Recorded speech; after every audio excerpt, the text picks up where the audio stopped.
Image copyright TLP. Image caption and artist's impression of the lagoon across Swansea Bay. Supporters of the proposed £1.3 billion tidal lagoon in Swansea have vowed to find a way of pushing the scheme ahead without the support of the UK government. The Financial Times reported on Friday that UK ministers will throw out the plan next week.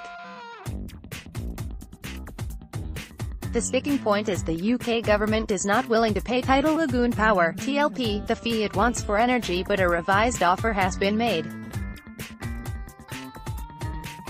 However, TLP has claimed no talks have taken place for more than a year. The firm added it has repeatedly offered to meet ministers to discuss what price the government would pay for power, and claimed the last meeting between officials and ministers was approximately 12 months ago. "We will not give up on this project," said Swansea Council leader Rob Stewart. "We will now focus on how the lagoon can be delivered without UK government involvement.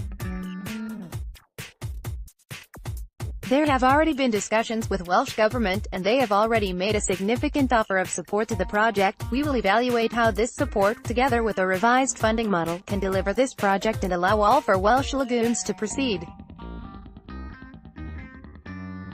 Sustainable, renewable Welsh energy for future generations is too big a prize to give up. Image caption. Those behind the scheme say it could provide power for 120,000 homes for 120 years. Mr. Stewart added an independent report has been commissioned to look at how the lagoon can be delivered differently.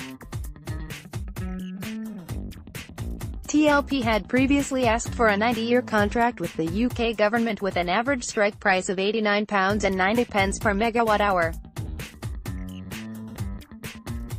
The new nuclear power station at Hinkley Point C in Somerset was given a strike price of £92.50 per megawatt-hour for 35 years.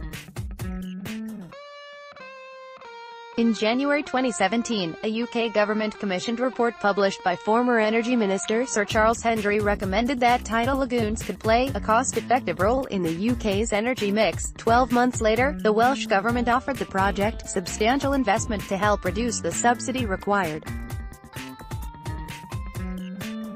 But the UK government has continually refused to commit to the project, saying it must be affordable. In March, Business Secretary Greg Clark told MPs the UK government does not want to close the door on the Swansea Lagoon.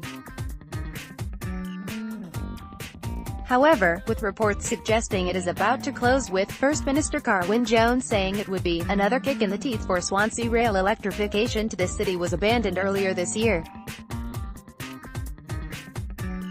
Media playback is unsupported on your device. Media caption. Watch Tidal Lagoon Power's video of how the turbines would work. Tidal Lagoon. The timeline. 2003, plans first emerged for a £30 million tidal power project in Swansea Bay from a green energy charity. 2006, Tidal Electric Limited prepares a scope. Plans. 2014, plans submitted to Planning Inspectorate with a cost of £850 million. 2015, proposals get backing of UK government, subject to subsidy agreement. Hope it could be operational by 20,182,016. Report warns of impact on fish and Charles Hendry as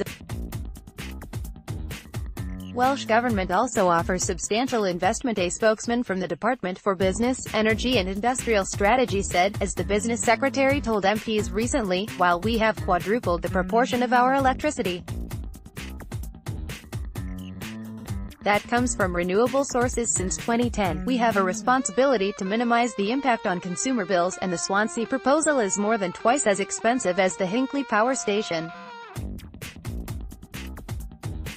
Any decision on the Swansea Bay Tidal Lagoon project will have to represent value for money for the UK taxpayer as well as the consumer.